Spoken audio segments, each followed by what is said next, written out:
All right, family, welcome.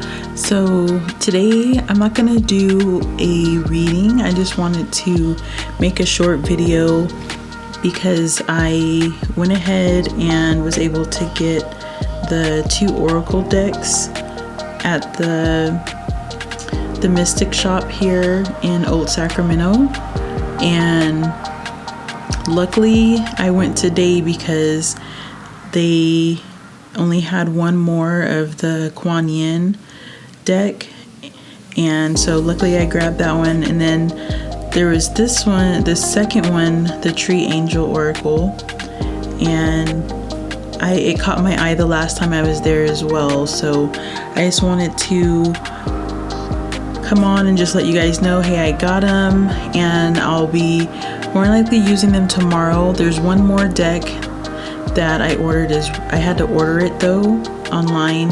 They don't sell it in regular stores, so it's kind of like a special made one. So I'll introduce that one when it arrives. But first I want to start with the Kuan Yin deck, and I'm just gonna read the kind of the first page from the little guidebook that comes with it. So it says, Kuan Yin is the mother of compassion. She guides us into our enlightenment, which is being able to live in harmony and unity with the love that is, and surrendering into that love.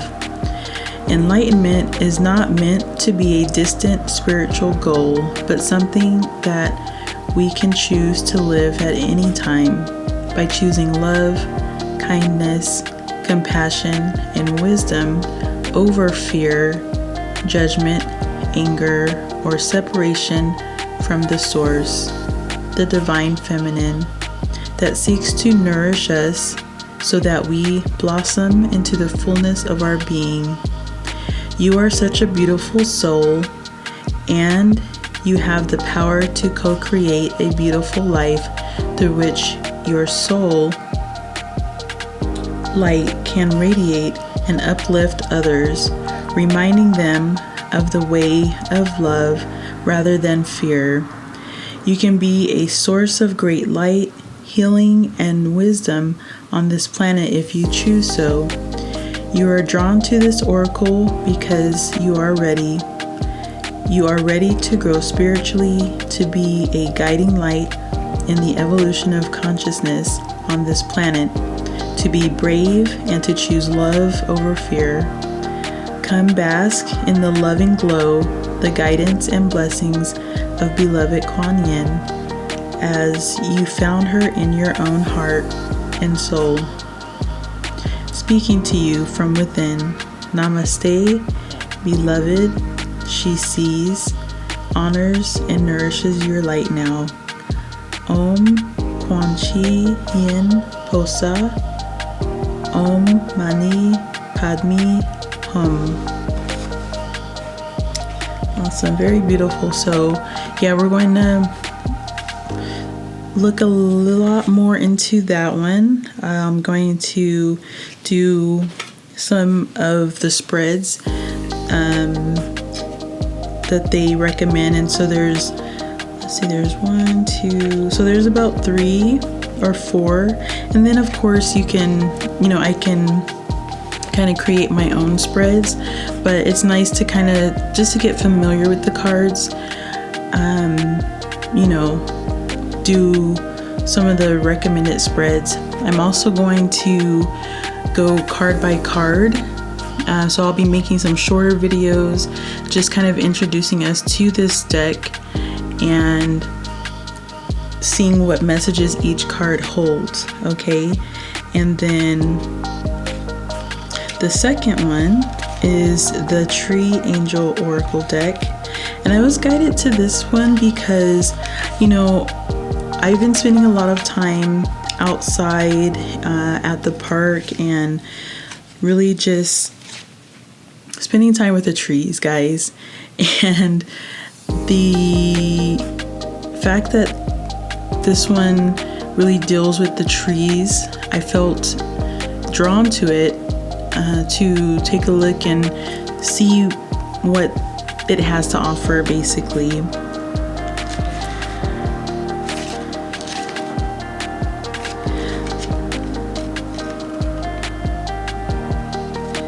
Okay, so I'll just read the beginning, kind of similar to how I did with the Kuan Yin. So about this book, tree angels exist, yet although I can sense them, I cannot see them. This is why I have until now refrained from compiling a tree oracle. Okay, so this is from the author. So the authors, so there's two. So there's one, his name is Fred Hagender and Anne Heng. So there's two people that kind of designed this deck and put it together. The Kuan Yin deck was created by Elena Fairchild, and she is fairly popular, so you may recognize her name. These other two, I'm not sure if you recognize their names, but we will get to know a little bit more about their artwork. So I will continue here. So it says, this is why I have until now refrained from compiling a tree oracle, because an oracle needs inner sight. I don't wish to be prescriptive and to try to describe them when I myself don't know. So I waited for someone to come along with clearer insight than me, someone in the know. If you like, I am convinced that such people do exist, at least in some non-Western cultures, certainly among the Tibetan priesthood or Siberian and North American shamans, for example. However, as you can see, no one did come forward to share their secret knowledge of trees with a wider audience. Two reasons lie behind the fact that I am now attempting to portray tree oracles, despite being aware of the limitations of my perception and understanding of higher worlds. The writings of Carl Gustav Jung, the father of analytical psychology, and a vision that I experienced. I once read in Jung that the elemental forces in the souls of people the whole world over can be accessed through the collective unconsciousness. In the case of the vision of healing, for example, a person shaped by the Christian tradition is most likely to see a saint or even the Christ himself, while a Buddhist is more likely to have a vision of the Buddha or Bodhisattva. This is the soul's meaning of making sure that our experience of higher worlds occur in such a way that the personality can accept and integrate it. It also means that there is more than one truth. My vision, meanwhile, occurred at a Kundalini Yoga meeting in France in August 2000.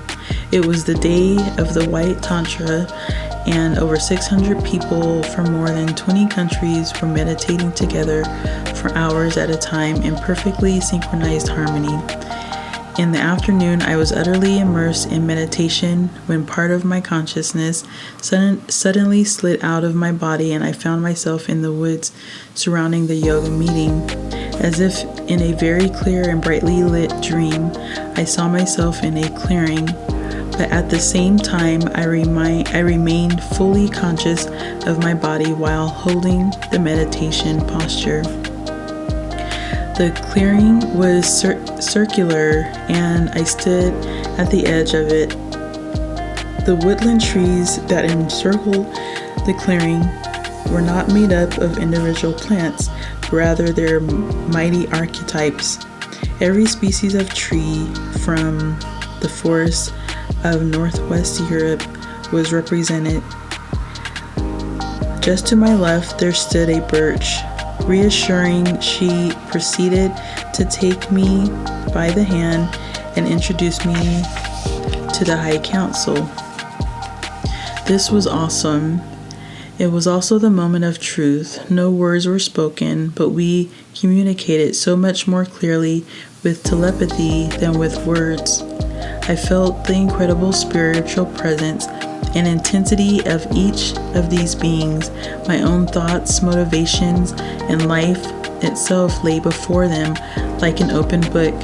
I felt them smile. I didn't see their smile because there was nothing human about them, but I could feel their goodwill, their sympathy, and silently, without need of words, I sensed the breadth of their awareness, which was so far beyond my reach. They gave me my message, again, not with words, but with a pulse of light and warmth that my heart translated into the human tongue. You know your name, now live it. They were right. I knew the meaning of my name. In Old German, Hagen means wood, and Eder means vein. In combining the two, therefore my name means a brook or tributary that brings life to the woods.